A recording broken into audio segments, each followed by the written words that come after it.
टाटो हावा फाल्ने काम गर्छ गाइसहरू। मैले अनबक्सिङ गर्नु गएँ, एकदम बेस्ट छ है गाइसहरू, यो धेरै राम्रो छ है। मैले अनबक्सिङ गरेँ। अब मलाई टाटो बनाउने हो गाइसहरू।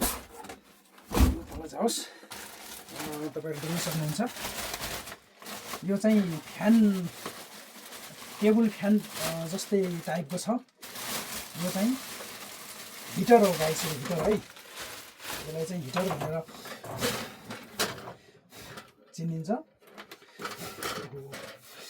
कहाँ ढुलो पर्छ यो पहिले नै।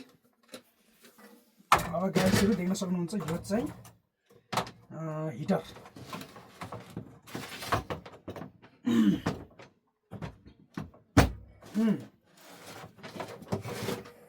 ल अब तपाईँले देख्नु भएको छ हिटर चाहिँ गरम भइसकेको छ भने अब यसको चाहिँ अप डाउन गर्न मिल्छ है गाइसहरू। यो यसको अप डाउन गर्ने, यस्ता टक्क लगाएर है, कति उठाउने हो, कहाँ उठाउने हो, कता फर्काउनु पर्ने हो।